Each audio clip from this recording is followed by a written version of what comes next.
there's a couple of things you'd like to talk to me about the school. The NASA and target new launch date for the next Starliner flight test, and also about Mars being such a big month for. How do you incorporate this? Because obviously you are a space school. How does this get incorporated, these extra things, into the children's curriculum? That's a really good question. One of the main ways we do it is actually through the astronomy GCSE that we offer. Not many schools offer the astronomy GCSE, but we do, which is a really nice thing for those students who are keen and enthusiastic about space. And one of the things that we have to remember when we talk about space is the fact that space is just an application of science. So if you're a school and you're focusing on science, so that could be the physics, the chemistry or biology, there is always an aspect that you can apply through space. So within our science lessons, within our astronomy lessons, we're always able to link into space. And then there's another aspect of the school which is very special to Space Studio West London, which is in year 10, we do something called Core Project, where the students have to work through a driving question. So we might ask them a question: is it possible to put a colony of people on Mars? At which point they then have to use all their science, their maths, their some psychology as well, because we also offer psychology at year 10, into play to see if they can solve that problem. They then have to produce a presentation, a 3D model, and present that to science teachers and myself as the principal of the school, and we judge whether or not their project has been successful. So not only are they learning science, but they're also learning teamwork, creativity, and the ability to communicate. So I think that's something special that we do at the school, which we're really proud of. I mean, all kids love space. I mean, my son studied astrophysics at university, so I've heard about space from when he was a tiny thing, and then he sort of did flying and things, and you can apply everything in space to physics. How are you coping with COVID at the moment? How are we coping with COVID at the moment? Well, obviously, one of the things that teachers and students are brilliant at is adapting.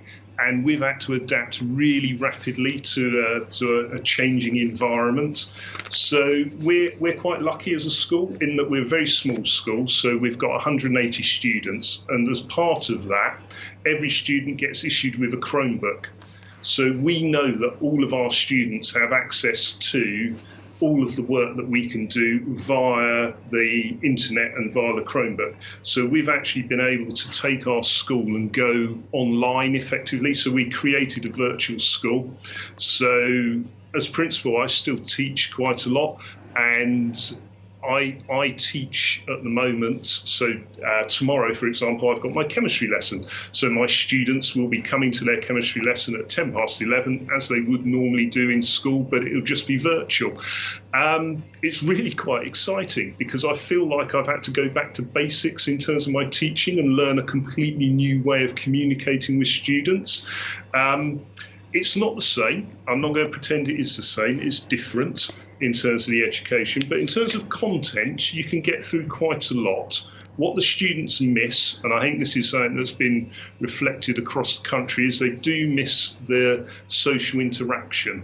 And when students come back to school, that's going to be really important for us to encourage the social interaction, well-being, thinking about how we can encourage students to work on those aspects of their life.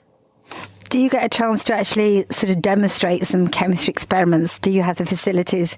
Obviously, are you at school when you're going out with these lessons? So can you just do a lesson in front of the screen for all the kids to see, sodium fizzing up in a test tube, or the things that you would have done in a fume cupboard? Are you able to do those experiments and then send them for the children to watch from their laptops at home?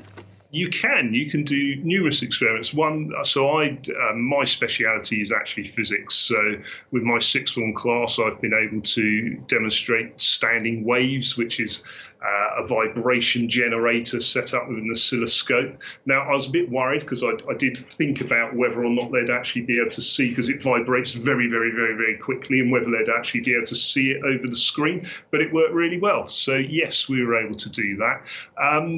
It's a really interesting thing, the internet and teaching remotely, because I can do an experiment, but there are many people who've also already done them. So you can find videos of experiments all over the place. And what's really been powerful for me is seeing how resourceful the students have been at finding clips and sharing them with each other and saying, have a look at this.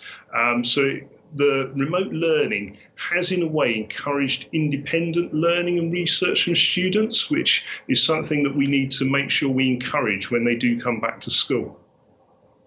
And do you think you've got some future astronauts developing at the school? I'd love to think we've got future astronauts developing at the school. It's obviously a very tricky area to get into. We had a visit from a NASA astronaut when we opened, the first year we opened, called Ken Bowersock. And one of the students said to him, "What's the way to become an astronaut?" And his answer I thought was really insightful, because rather than saying the way to become an astronaut is this, he said, well, if you never try, you never will be.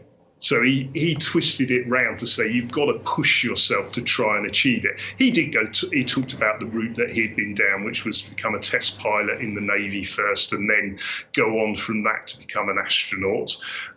We send students, our best students each year, to NASA on a trip.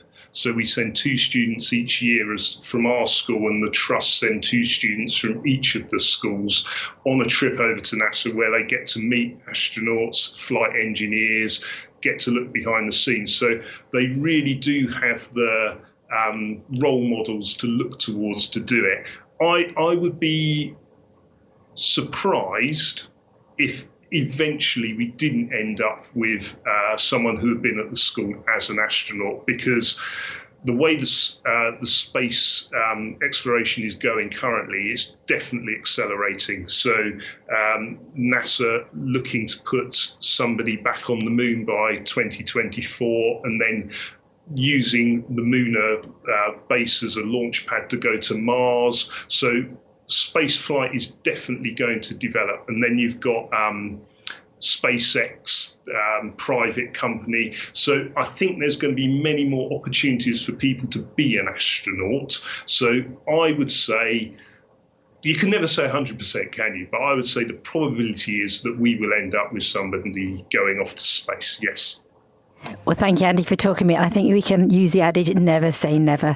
And wish you all the best. And I hope you do find a budding astronaut at school who will come back and tell you all the future budding astronauts